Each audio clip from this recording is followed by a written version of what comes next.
welcome to Small Town Big Business, a podcast about doing big business in small towns. I'm your co-host for today, Deb Barnett, and I'm also the executive director for Southern Illinois Now, where we focus on economic development in the 17 southernmost counties in Illinois. And I'm Russ Williams. I'm director of Ethos, small business incubator, co-working spaces, training and development here at the Citadel building on Tower Square Plaza in Marion, Illinois. We want to thank you for joining us, and we want to thank our sponsors. Couldn't make this possible 100 plus episodes without our sponsors. So thanks to Arcadia Wealth Group, Banterra Bank, Black Diamond Harley Davidson and RV, Fowler Heating and Cooling, Southern Illinois Now, the Swinford Media Group, Union Street Arts, and of course the Watermark Auto Group Foundation. So today I'm very excited to welcome Cynde Bunch. I'll say the founder of Walker's Bluff. Would that be accurate? Yes, my husband was my partner. Yes, absolutely. And David. he passed away about 4 years ago. Yes, and we definitely want to talk about him as well. And I know that was really difficult and unexpected.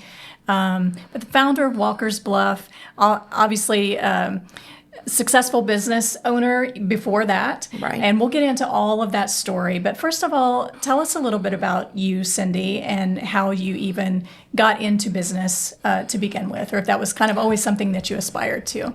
Well, I don't know how I got into business, honestly, but I was here in Southern Illinois.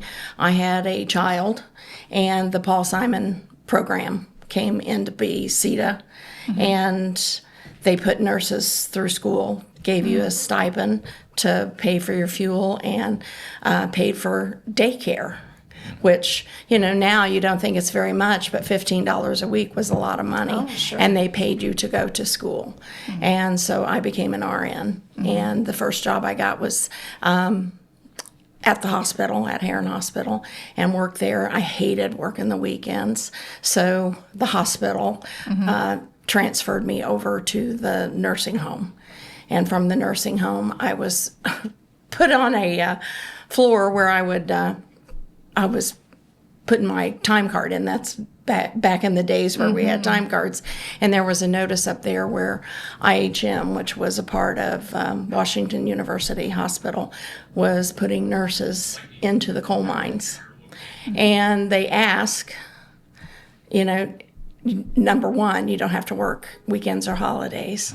And the salary at the hospital at that point in time, I was making $17,000 a year. That you went immediately to $19,700. And I was like, oh, I'm going to get that job. I don't care if I work night shift. Sure. But I got day shift, and I worked for IHM at Old Bend Coal Mines. Oh, yeah.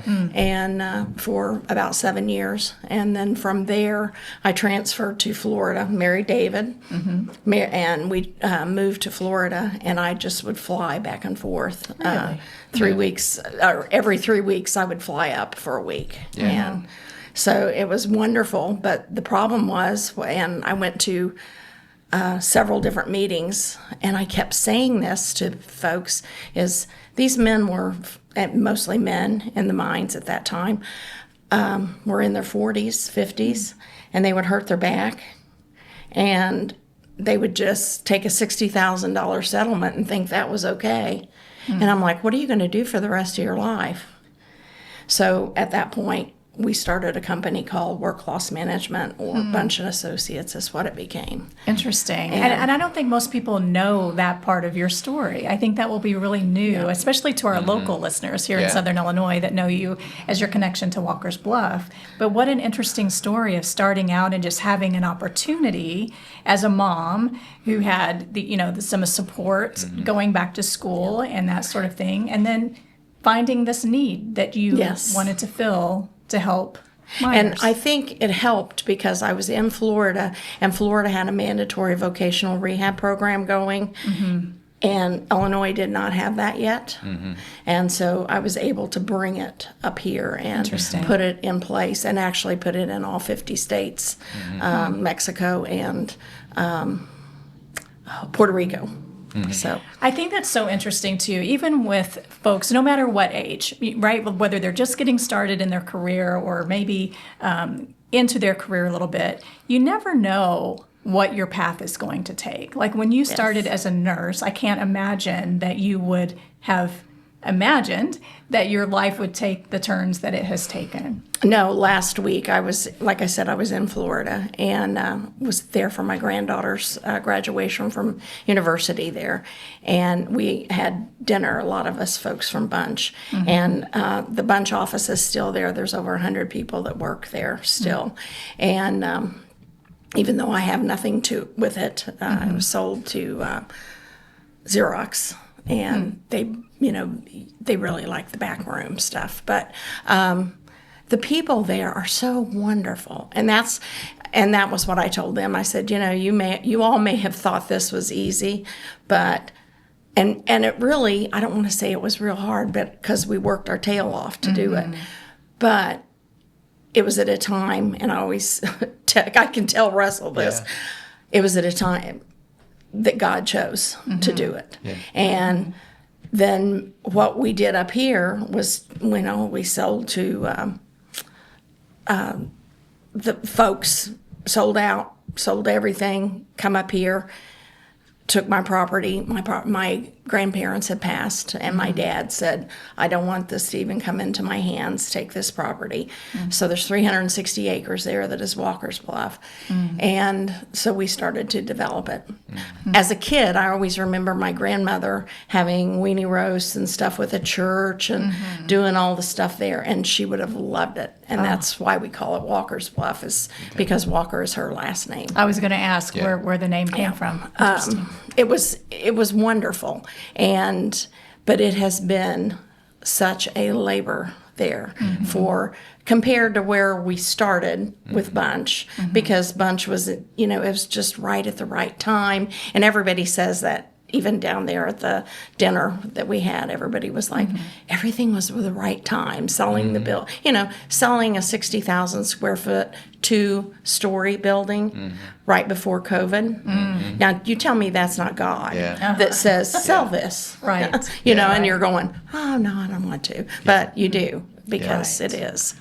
And was your husband Dave a partner in the Florida business? Yes, he was. And then he picked up on this vision here in Illinois. He did. And actually, after we had sold the business, we had started thinking about selling the business, because we either had to get bigger. We had 500 employees.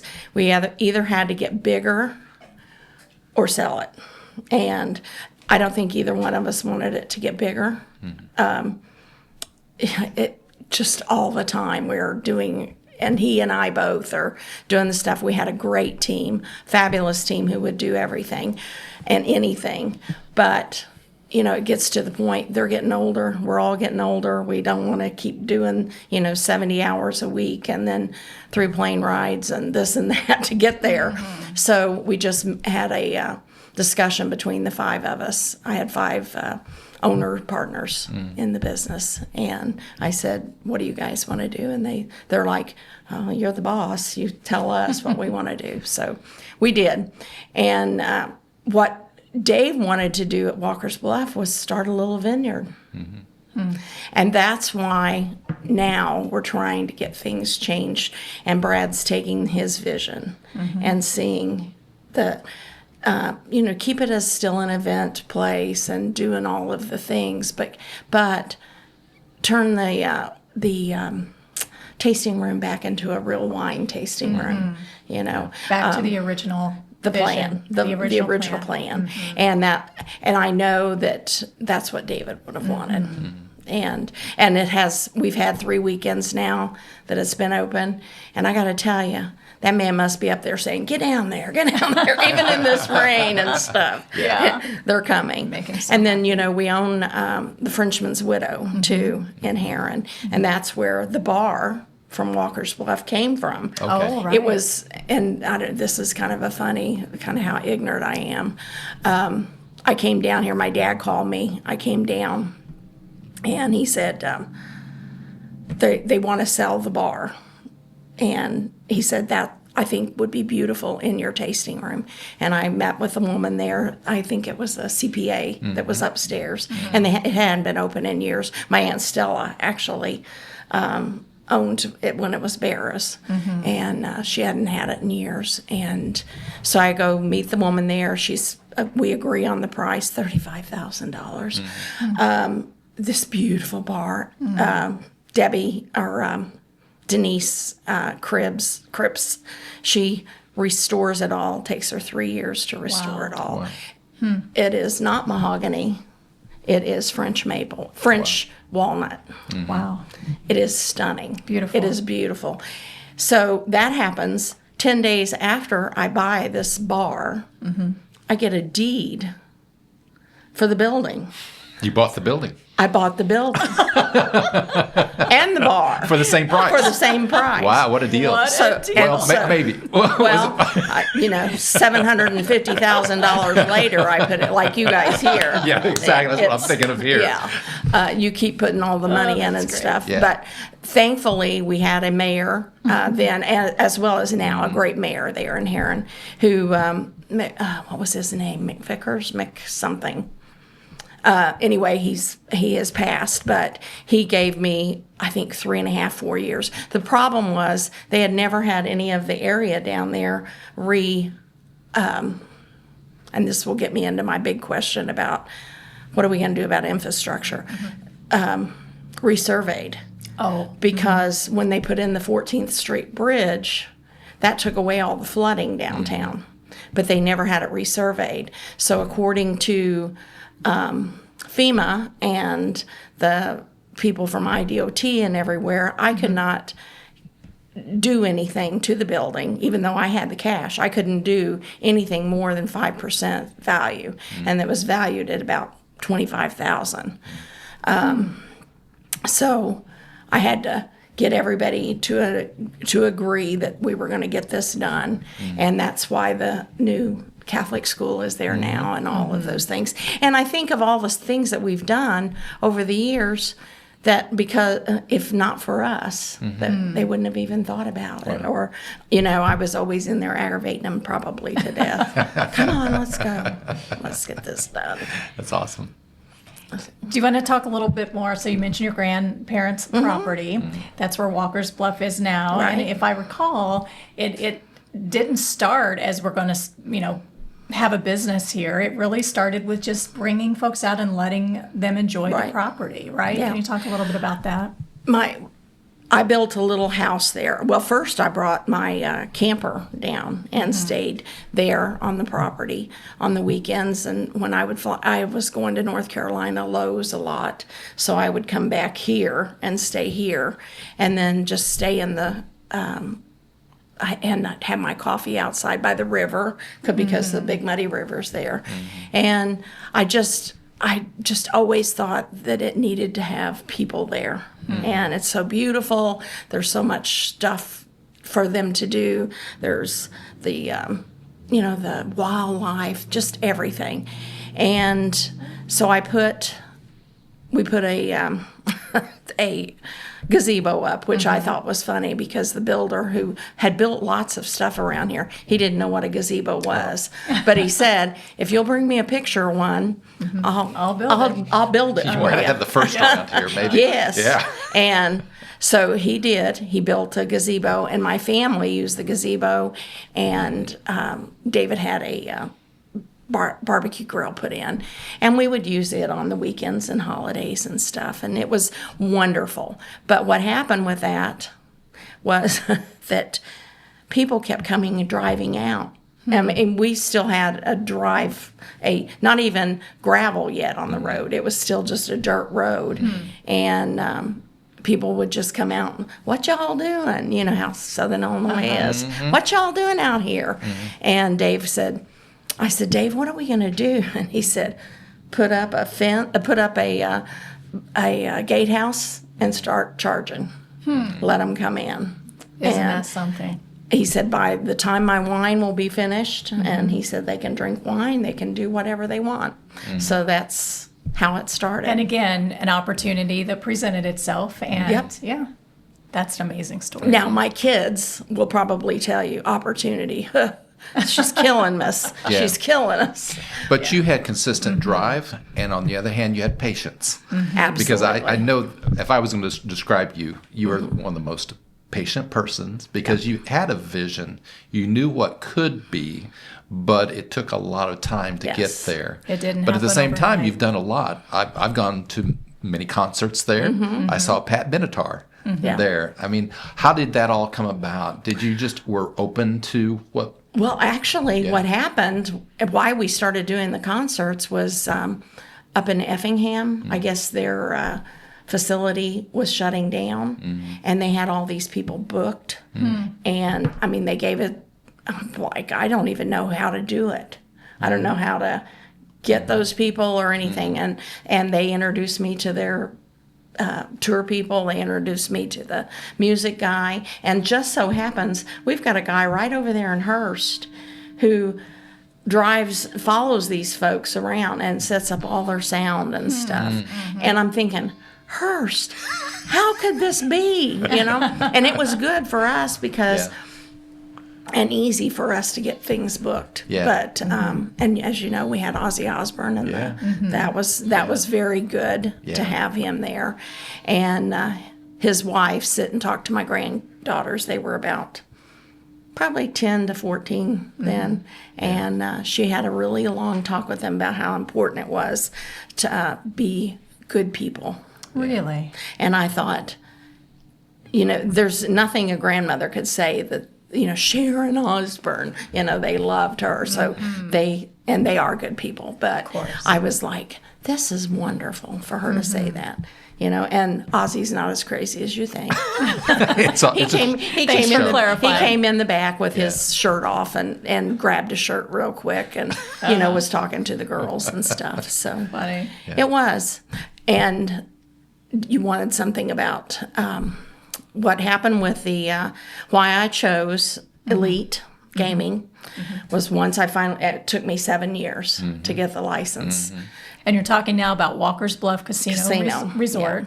So I think it's important, before you jump into that, to clarify for listeners. So folks that are local might know all the places that we're talking about, but there could be folks outside of Southern Illinois. You would be so shocked. I have had people come out there last weekend and say, we had no idea this was here. Oh, really? And where are you from? Marion. I've lived there my whole life. Isn't that something? And I'm like, So started with your grandparents' property, a camper, building a place, and people started coming out. Yes. But now, just kind of share briefly for the listeners to get for context, what is out on the property now, and then we'll talk about the casino. right resort. after the gazebo was built, we did 2 summers, I think, with just the gazebo, had a mobile kitchen out there and just did weekends, and people came out.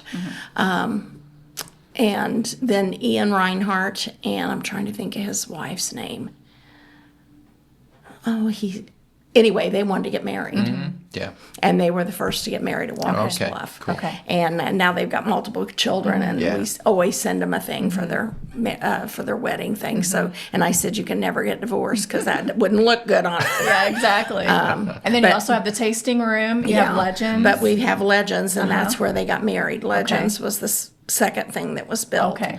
And then the tasting room. Okay. And the tasting room is actually where we also prepare our wine. We sell about 23,000 cases of wine a year. Okay. And Legends is a restaurant for those who are listening. And then fast forward then to now Walker's Bluff Casino and Resort, which is separate from your other businesses, but kind of talk about how that came about and talk about perseverance and advocacy. Right. What happened was I went to, I just wanted to find out what we could do. I really had no intention of getting a casino. I just wanted to build an event center and something big enough so that the teachers union and these folks that are all running their tail over to St. Louis are going to Chicago for conferences to have it here.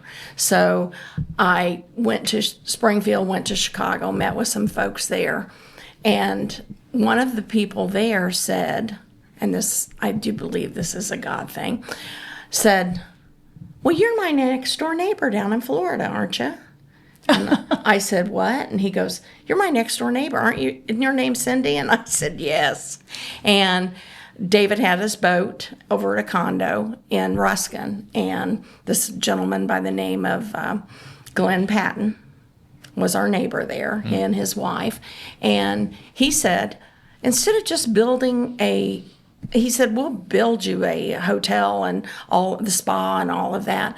But think about doing a casino, because then you don't have to worry about the money. Mm-hmm. You know, you don't have to get these events to do it. You've got people that are coming in all the time. Mm-hmm. And, well, I wasn't sure how I felt about that. But, you know, hey, I looked at it and said, okay, we will do that. And he is how I met Elite Gaming people. Interesting. So, and actually his wife and Ruth, that has the Ruthie's the restaurant. She was a woman of the powerhouses. The two of them were powerhouses behind this company. Right. And I just love them both. And now one has passed, but Ruth is still there. But you had to have a license. Yes. And they weren't handing those out frequently. No, they weren't. State of Illinois. And we had to change the law. We had to change, first of all, we had to either build it on the river, because that was what the law was. It had to be on waterway. So we had to change that. Second thing we had to do was change the that gaming would open up again. And right now, I think we are only one of the four. I think there were 7 that were given licenses, but we're only one of 4 that has been licensed. And I saw yesterday where Chicago has been shut down again because they didn't use who the IGB wanted them to. But we won't go there. So that was, you said 9 years altogether? It took probably 9 years. Yeah. Yeah. But David passed 12 days after we did the groundbreaking. So I was so happy that he was here for the groundbreaking. He saw it. He was so happy. He was just thrilled. And it was a beautiful December day. Do you remember that? I mean, it was like 70 degrees outside and gorgeous, sunshiny. And, you know, everybody has been so wonderful since. We have 303, I think, 333 people employed there now. That's amazing. And, you know, one of the issues that we have, and we're working on with the state right now, is to try to get even our maids and people in the spa and that don't have anything to do with the gambling have to go through a background check with the state. And that takes, you know, about 12 weeks, 6 to 12 weeks to do. So it delays their hire. It delays their hire. So, we got folks that are wanting to go. So what we've been doing is taking, like, we've got a big event this weekend with Mother's Day, and I'm still trying to get that changed. Mother's Day and graduation all in the same weekend. I think that's ridiculous. And I'm going to change that one day. But we've got a huge crowd coming this weekend, so I'll use some of my people to help, and thankfully we've got it there so close because it is. They can, we can kind of move people back and forth. So how many hotel rooms? There's 114. Getting ready. I don't know if you've been out there lately, but they're putting in a utility barn, and then on the other side will be we were talking at the last board meeting where the next 114 will be, because we're full. That's fantastic. It's coming up on the side of my house. Right. So and the event center, conference room, what's capacity for? I think it's about 2,000. Wow. Depending if you want which size table you want, but we can get 1,200 in there easily for a Blackberry Smoke was there, and we had 1,200 in there. It was easy, and easy in that people were lined. It was standing room only. So So you've talked a lot about, certainly successful in so many ways in businesses over the years, but it hasn't always been a straight path, hasn't always been easy, right? What advice would you give to listeners that are either thinking of starting a business, they see a need like you did years ago, and are just coming up against those obstacles or challenges? Like, what kept you going? Don't give up.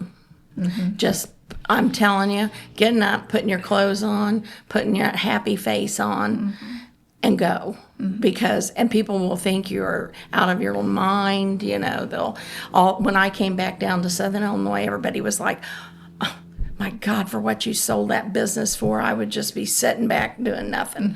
You know what? My kids really, I think they wanted to probably at the time put me in the house because, you got to work. You got to do something you love, and you will never work a day of your life. Yeah.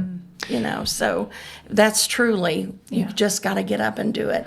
And so many people, I think that they fail to see what is there. And I have taken, we were talking earlier about businesses, cottage industries. Oh, yes. One of the biggest things that we have to deal with is linen, and having to go to St. Louis to get white glove linen because Fox's is closed. All these places is closed around here. And I know there has to be women or men even that can use an iron and sit while they're watching YouTube and press our stuff for us. And provide that opportunity for Yes. them and for you to support a local Right. business. And you do that all the time. I've seen that over and over. You really are intentional about using local as much as possible. Yes. Women-owned businesses. Yes, we do. We try to keep those as, number one, I think that's the touch. I do. I believe that that's the touch that comes out. And, and the one thing, I went from medical to hospitality, but there really isn't a lot of difference. People just want to be touched. They want to feel like somebody has heard them, somebody is listening to them, and whether it's a wedding or a life celebration that we're doing, they want to know that they're people. Such an important piece because it really is that point that you just made. The people want to feel heard. They want that connection. Really. It doesn't matter which industry you're in. That's right. That's across the board. We're all human beings, Right. right? Just looking to connect. That's why, and I always talk about the spa business. I said that the spa business is booming because people are paying to be touched, physically Interesting. touched. Right. They Yeah. want that. Yeah. Well, I know from previous association how important it was for you to bring something back to Southern Illinois, like to build it here, because you're very community mindset. I mean, that it's great that you've been successful and that you love to work, but you had a reason for doing that. I mean, I've heard you talk many, many times of like, this is for Southern Illinois. This is not for us. This is for all of us. Right. And you're incredibly generous. And so I know you've given. I got choked up for a second. I know you've given back to this community. You've helped Brim Preparatory School. You've helped Francis Animal Shelter. You've helped the nursing program because that's close to your heart at John A. Logan College, and many other things that I don't know about. But thank you. Oh, you're welcome. We have our Wine for a Cause program. We have 5 individual groups that we 10% the tithe is given off of that to them every year. And so when you buy a bottle of wine from Walker's Bluff, know that $2 or $3 of that is going to what is the school out there that you worked at Brim Preparatory at Brim, School, Brim. yeah. And or St. Francis or there's the dog training where they train, and that I never realized how important that was until David started to become less able to get around, and his dog was such a thrill to him. And she is to me now, Pearl. She came and saved my life this winter when I fell in the snow and ice. Really? Yes. And she's not trained for me, but she found me out there, and I was like, I'll get up, Pearl, I'll get up. And I couldn't, with that ice under the snow. So, Goodness. but Well, you mentioned David, and I know he was a big part of the vision for what you're seeing now and just a partner in life. Can you talk a little bit about that support system, how important that is? I think a lot of times in business and entrepreneurship, it feels very lonely, but certainly David was your partner in business and, as I said, in life, Right. and then also you mentioned other partners. So just talk about how important that is to have that. Well, having somebody to talk to about it. This morning I was trying to get my son to come with me. I said, you need to know who these folks. He goes, are you going to go mow these yards? There are things to do. Well, we've got our OTC coming Saturday or Friday to do all of their graduation there. And I think there's like 1,500 of them coming out. So, that's a big area. Yes. So he goes, get I got to get that all mowed, and it's been rainy and yucky this week. It has. So that part is so that they know exactly what I've said too, as a part of, how we keep this thing going. That they have to understand. All my children are involved. My son is physically here. My other son is physically here, Jonathan, and he does a lot of the art and the what is that called? The website and Facebook pages and those kind of things.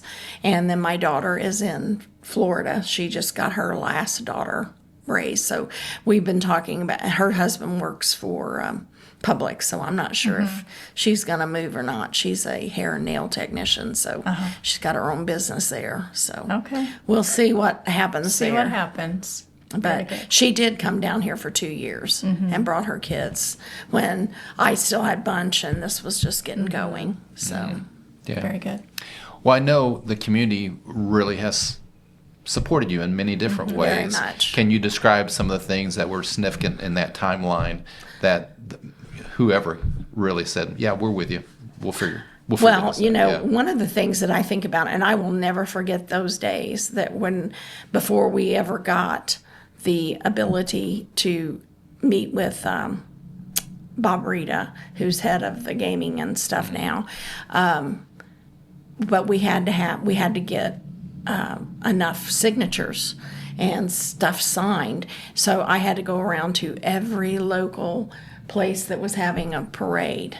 And I mean, when you went to the Heron Parade, we had about 2,000 people there. When we got to DuQuoin, there was 1,200 there, and it was hotter than heck. That's where I met JB Pritzker, Yes. JP Pritzker, and but there are just so many things that people have done, and so much that I have never been told no. Or let me think about it, and then when I come back, they always do. I did have a cheerleader from when I was in nursing school, Wanda Storm. She passed away this last year.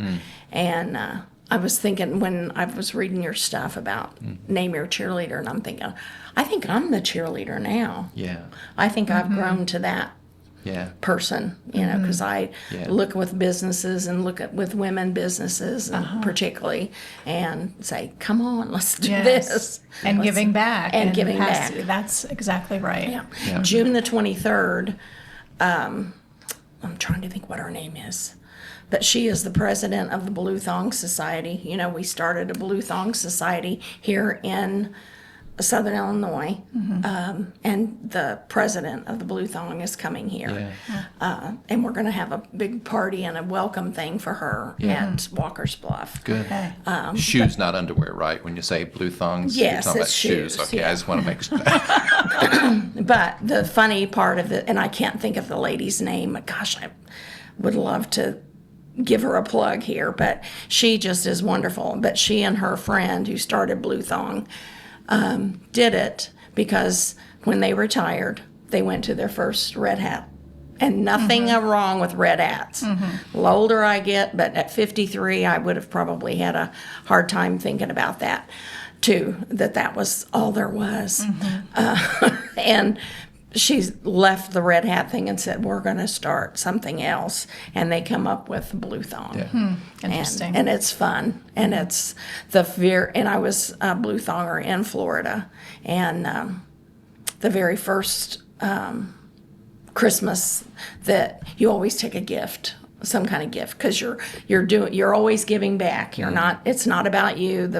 The party's not about you. Nothing is about you. So it was Toys for Tots that we were bringing gifts for. Put them all under the tree. We were at the,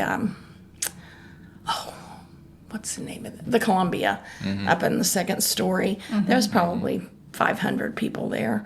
And suddenly, I hear sirens and all this stuff. And the next thing, all these men come through the windows with no shirts on, and they're firemen, and they've come to get our toys. And I thought to myself, this is a great group. I'm going to come back here. This is a lot of fun. Yeah, this is a whole lot more fun. Yeah. Well, you are a champion and cheerleader for women in business, and you had Yes. mentioned earlier that sometimes you're the only woman in the room, Yeah, and absolutely. still in today's age. So Absolutely. Yeah, you have inspired me in so many ways, and probably without even knowing it, not only me, but so many others.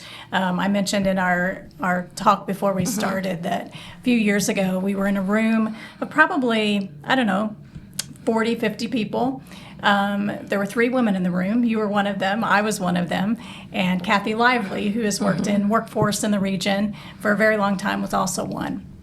And I just was really inspired by, at the time you were really advocating for Walker's Bluff, the casino resort, getting, everything passed and through, which took a long time. And just watching you, how you carried yourself, how you just really advocated for that project. And being that woman in the room was just an inspiration to me. And so I just want to thank you for that in particular. I know you were also instrumental, Walker's Bluff, the tasting room, in supporting the 100+ women who care when that got kicked off a few years ago. Women that come together and raise money for nonprofits and have just done, as Russ mentioned earlier, just give back constantly. So would it be an appropriate time for me to tie in my please. question I love now? So you give back. We talked about that. You inspire a lot of women and others. What is your why? Cynde, what is your why? Why? Because I wanted to, I guess. I don't know. Just overall. I just think- what is your why for I felt whatever you want that to be? I felt like women could be much more than what I saw as a kid. I became a nurse because, number one, you could always get a job, but I became a nurse field case manager because it was a little bit higher job. I became the owner of a company because it inspired other people to do things, and what I felt was really neat down in Florida, we had over 500 people down there at one time. All those people have stayed. And they have stayed either with a company, or there's about 20 of them that have started their own companies, their own Voc rehab, their own stuff. So I think that is, they can do, and that's what I say to everybody, do what you want. You're the one that you get to choose what you want to do. That's and powerful. it's hard. But every day you got to get up, you got to smile, you got to brush your teeth, you got to clean up, you got to get your butt out of that house, and you got to do it. Got to do great. it. Yep. Cynde, is there anything we missed that you want to talk about? I don't think so. Love it. Okay. But our next big project is, I'm working right now with Carrie Nelson at IDOT to get the road finished over to the thing. And once that is finished, then we plan to, on the other side of where the Walker's Bluff is, I plan to get Kalahari to put a water park in. Really? So, and that will have, which I was just talking with him, I don't know, right before I left to go down there. And they're not used to building some so small. I said, well, I think Southern Illinois will go for as big as you want to build. So, Is this breaking news? Is think this it is. just is in? it? No, I mean, it's been that's out been there. my plan. Yeah. But That's awesome. it's been my plan. But we have to get that road. Infrastructure. We do want Yes. to talk about some infrastructure stuff. Yeah. Because I know you were around when we had, it really was a dirt road going out to Walker's Bluff. And what we've year done a was lot. that? Because I think that's important for people to know. Like, this has all happened really quickly in the big scheme of things. 2007. 2007. So we're in 2025 right now. Hasn't quite been 20 years. But if you drive out and you imagine that this was just a dirt road and now look. And had a chain over it. Yeah. There wasn't even And what is there now? It's really incredible. Yeah. And it is an amazing thing, and I see it. And for the people that it was really funny when the flood came, 3 weeks ago, when the rain, I kept getting calls from security and everybody about, what's going to happen when the road goes. I said, well, that road was built just for this. So you're not going to have any trouble with that. That road's way up high, and you'll be able to get in and out. And thank God they did. And then I got one call one morning from one of the security guys, and he goes, well, how do we get out of here? And I said, go up to the sign, take a ride on the main Walker's Bluff Way road, and go out to Reed Station, because they're still all using the back roads to get in. Sure. Yeah. So, and so I had called Carrie and said, hey, we need to get this done. Yeah. Because, and she said, we will. I'm working on it as fast as I can. She's fantastic. She is. I made her promise she would not retire until she gets it done. Yeah. That's awesome. Very good. Well, Cynde, thank you so Water, much. sewer, all of that got put in. There was none of that there. None of that. Absolutely. That's good. Yeah.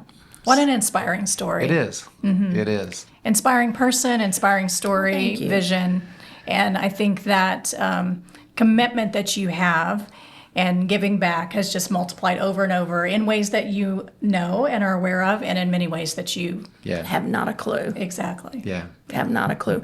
We have one of the gals she graduated with her nursing degree out at Logan, and I think she went to the Congo or somewhere like that, somewhere in Africa that we would not want to go. I could not do that.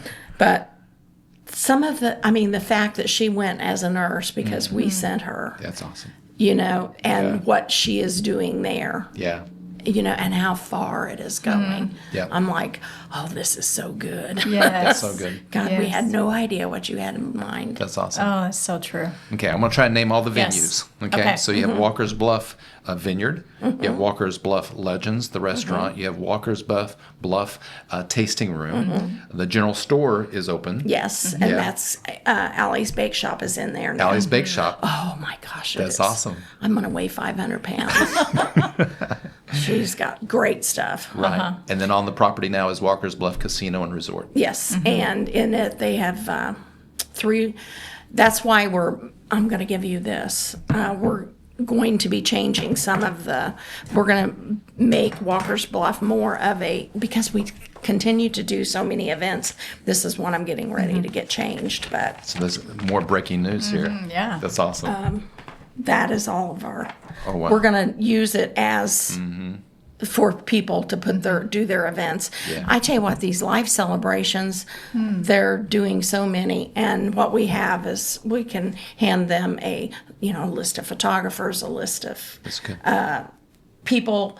If they need a wedding planner, somebody to get them going, we can do all that. Yeah, that's So excellent. we have that. And I think it's important too to clarify casino and resort, hotel, spa, restaurants, 2,000 person event, convention center, all in one. It's just really incredible what that And spots it's for our region. And it has been so fabulous because of the people still want to get married in the vineyard, and that's what Sabine the other day, she said, Yes. I just can't make them think that they're going to get married in here. They just still want to be married over there in the wine cave. And I said, but you've got the beautiful hotel that they can come and stay in. So that's nice too. Yeah. And we do still have the trolley, so we're Oh, okay. using Yeah. it this summer. And I'm looking for a CDL driver. So Okay. There you go. if Get you you out there. yes, Very 3 awesome. hours a day just Yeah. to take people down to the Right. other hotels. Yeah. So when we say small town, I was big just thinking the same business. thing. That's exact what this is about. It's a Cindy's perfect picture. story. Yeah, it's a Small town, perfect big story. business. It is a big business. Yeah. I mean, it is. They're $5 million a month. Wow. Wow. Wow. 200, That's awesome. 2 and 3. Did it start off 400 that way? No, it didn't start. It started off with us in my house. Remember? Yeah. People driving up the dirt road Yes. saying, what are y'all Hey, is doing this where I here? get my biscuits and gravy? I love it. I love it. Cindy, where can folks find you as far as like website, that sort of thing? Just search Walker's Bluff. WalkersBluff.com. Okay. Perfect. Great. Thank you so much. Thank you, Cindy. You're very It's been a welcome. pleasure. Yes. Well, we want to thank everyone for watching and listening to the Small Town Big Business podcast. And we want to thank our sponsors for really caring about small businesses and entrepreneurs and supporting us. And thanks again to Arcadia Wealth Group, Banterra Bank, Black Diamond Harley Davidson, and RV Fowler Heating and Cooling, Southern Illinois Now, the Swinford Media Group, Union Street Arts, and the WAG Foundation, the Watermark Auto Group Foundation. Very good. And again, you can find us on your favorite podcast platform. Over 100 episodes now. And don't forget to subscribe and share with your friends. We love sharing this information and all of these great stories, resources, tips, all the things with everyone. So again, I'm Deb Barnett with Southern Illinois Now. You can find us at southernillinoisnow.org. And I'm Russell Williams, Director of Ethos at the Citadel. Please go to our website, ethosmarion.org, and join as a community member, which is free, but you'll get updates about what we do, small business incubation, training and development for small business and nonprofit owners, and also the co-working spaces. Thanks for joining us. Yep. Have a great day.